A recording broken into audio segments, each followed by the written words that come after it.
Hi friends, இப்போ உங்களுக்கு எனக்கு ஒரு சின்ன நான் டிப்ஸ் கொடுக்க போகிறோம். இது பார்த்தீங்கன்னா கிரையானோட ப்ரஷ் கிளீனப் லிக்விட். எப்படி பார்த்தீங்கன்னா ஒவ்வொரு மேக்கப்புக்கு நீங்கள் ஒவ்வொரு பிரைட்ஸ்க்கு ஒவ்வொரு மேக்கப்புக்கு நீங்கள் போயிட்டு வந்தீங்கன்னா உடனே நீங்கள் வந்து ஸ்கின்னை வந்து அவங்களுக்கு ஒவ்வொரு டைப்பாக இருக்கும். நான் வந்து ப்ரஷ் கொண்டே ஒவ்வொரு மேக்கப்லையும் அப்படியே கொண்டே அப்ளை பண்ணக்கூடாது. அதனால நீங்கள் எப்பவுமே பார்த்தீங்கன்னா ஒரு பிரைடு அட்டன் பண்ணிட்டு வந்த உடனே ப்ரஷ் வந்து நீங்கள் எப்பவுமே க்ளீனாக வச்சுக்கணும். எப்படி க்ளீன் பண்ணலான்னு பார்க்கலாம் வாங்க.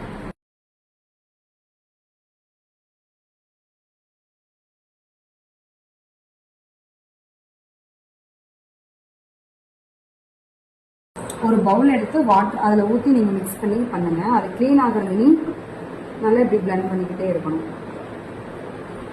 இது பண்ணி பார்த்தீங்கன்னா எவ்வளோ க்ளீனாக இருக்குங்க. ப்ரஷ்ஷை க்ளீனப் பண்ணணும் உடனே நீங்கள் கொஞ்சம் இப்படி கொண்டே வச்சிடக்கூடாது. எப்பவுமே ப்ரஷ் இப்படி வைக்கணும். ஏன்னா தண்ணி வந்து கீழே தான் வரணும். இப்படி வச்சிங்கன்னா உள்ள இருந்துச்சுன்னா ப்ரஷ் எல்லாமே வீணாக போய் அது எல்லாமே கட் ஆகிடும்.